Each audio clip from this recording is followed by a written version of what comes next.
Let's talk wide receiver. I think this is where we're gonna see some differences of opinion.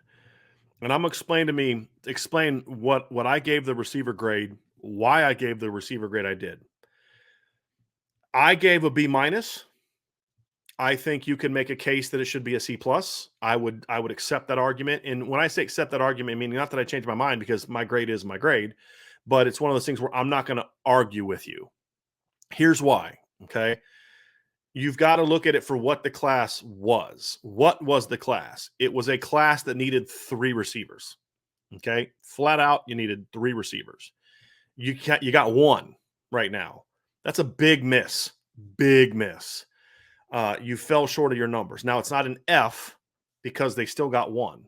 Okay. So you didn't fail. You just came up way short. Okay. That's point number one. That's the ding on the class. Came up way short and it involved bad strategy, all that. Talked about that in the earlier show. I don't really want to get into that again. It would have been an A class. If you just kept CJ Williams, it would have been an A class. If you would have kept the Maureen Walker, it would have been a B to B plus class. I'm not super high on Maureen Walker. Everybody knows that. But if you just look at Tobias and CJ, that's 2 top 100 players. That's an A class, in my opinion. And then a Maureen would have been your 3 if you got him. That's a pretty darn good receiver class. But you lost 2 of those guys, and you had a strategy that was doomed to fail, and you did a bad job with the class. Simple as that. But then you have to look at, okay, but what grade do you give them for what they got? Right. And so this to me is where we're going to have a difference. So, like I see Austin Lee down there, he's got it as at a C. And to me, the difference between what the grade is going to depend a lot on what your view of Tobias Merriweather is. If you view Tobias Merriweather a lot like Rivals, or they've got him like 160s, I think ESPN's got him in the 170s or 180s, then you're probably going to have it like a C because he's a good player but not an elite player. If you look at it from the standpoint of how I look at it, or SI All-American looks at it, and you view him as a top 50 player, then I think that's going to bump it up. And that's where I'm at. I think that's where the difference is because you can't give it a D, right? I saw somebody down there gave it a D. You can't give it a D because the D is the grade just on numbers. It's a D grade just based on numbers. You can't then just not take into account the quality of the player that they got. Okay. So that's really what has to factor in. Now, that doesn't mean you have to come to my conclusion of a B minus, because you can have a difference of opinion about Tobias. There's a wide range of opinions on Tobias. For me, I think he's a top 50 recruit. I think he's one of the 4 or 5 best receivers Notre Dame has signed in the last 10 years. I think Tobias is very, very, very, very good. So that's what bumps the grade up for me. So like I went B minus. I think you can make a case for C plus because, I gave Tobias an A. If you don't view him as being an A, then I get it. Right. To me, if you're a top 50 player, that's an A. And I think Tobias is a top 50 player now with a 5-star upside. So that's where I came. But the fact of the matter is we can quibble all day long, whether it should be a B minus, whether it's a C plus, whether it's a D, whatever the case may be. But the reality is that you landed one really good player, right? And then we'll get into kind of how it fits, right? What I love about Tobias: great length, great ball skills, athletic, really understands how to run routes, can make plays after the catch, can play a lot of different positions. He's not really a boundary guy right now because he's skinny and he's got to get stronger.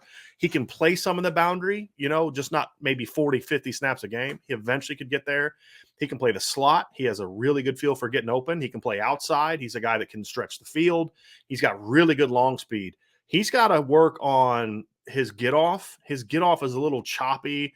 When he's facing off coverage, he's got a really nice press release. I mean, he's got a better press release move than anybody that Notre Dame has on the current roster, which is more of an indictment of who's teaching those guys how to do a press release than it is, necessarily saying Tobias is phenomenal. But, to me, I see a really good athlete, really good ball skills, high IQ football player, and a tough kid for someone who's skinny. You watch him on defense, he'll hit. Now, he doesn't hit real hard because he's so skinny, but he'll hit. He's not afraid of contact.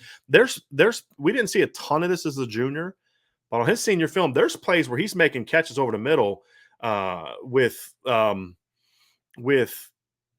guys ready to hit him. And so to me, I got to bring Vince in here because I know Vince loves talking about Tobias Merriweather. For me, to see a 175 to 185 pounds tall, skinny string bean kid like going over the middle and jumping for balls when he's got people about to hit him, that says a lot about his mindset. He played a lot of defense as a senior. So to me, he may not be a finished product 5-star guy. I think he's a top 50 to 75 guy now with the potential to be a top 25 guy. And so it's hard for me to give a class a D or even a D plus, C minus. Went B minus. I said I could accept the case for a C plus because of the numbers. Yeah. I went B minus because of how I view Tobias.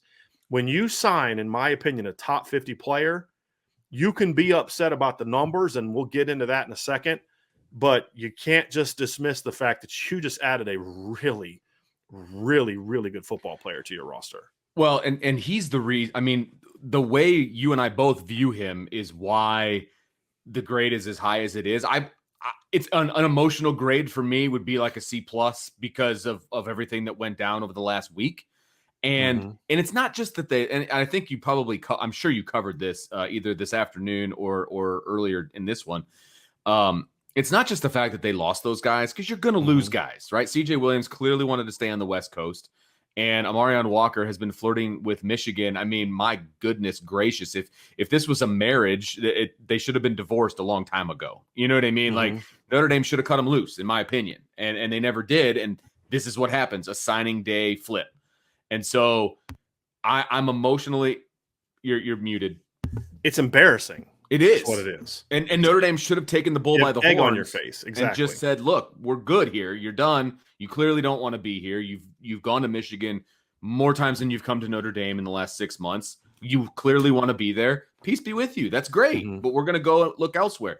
My issue is we all saw this coming, and it doesn't appear that Notre Dame had a backup plan and that they did anything about it. And so that's why my grade is in the C to C plus range, because I don't think that their plan was good enough in response. And my point, Vince, that I had said before you got here, and I'll just briefly summarize it, was agree completely with that. Like, to me, it was a D just based on numbers. You take the skill of the one out, it's a D. Because they needed 3, right? I mean, 3. We actually argued this summer maybe 4. Right. And now you look at the current roster and it's like, you might need 4. So minimum 3. It's a D just on numbers. Right. So then you look at it and say, okay, how much do you value Tobias? And that's why I say C plus I could kind of live with. If you view Tobias as a top 50 player, then you're obviously going to be on the higher end of that scale. That's simply what it comes down to. Sure. And we've always said you need to evaluate a recruiting class for what it should have been. You also need to be able to evaluate a recruiting class for what it is. And to me, no position is there a starker contrast in that than receiver. Because what it could have been was, holy moly, top 5 receiver class in the country. Yes. And what it ends up being is you got one great guy, but as a class, it's not close to where you need it to be. But you can't also then dismiss, and I'm not saying you are, I'm just in theory. Sure. No, yeah. You can't then dismiss that, take all the losses aside, you just added a really, really good football player to your roster. I look, if he's not on the field next year, I'm going to be real upset. Let's just put it that way. Whoever the wide receiver coach is, whoever comes back, with 5th-year options or whatever, if he's not on the field, I'm going to be surprised. Well, let me take that back. If the current coach is still coaching, I won't be surprised if he's not on the field. Right. I mean, I hate to say it that way, but it wouldn't surprise me. Okay. But from a talent standpoint, he belongs on the field getting reps. Right. So, and there's a lot of people saying this, Tobias greater than CJ.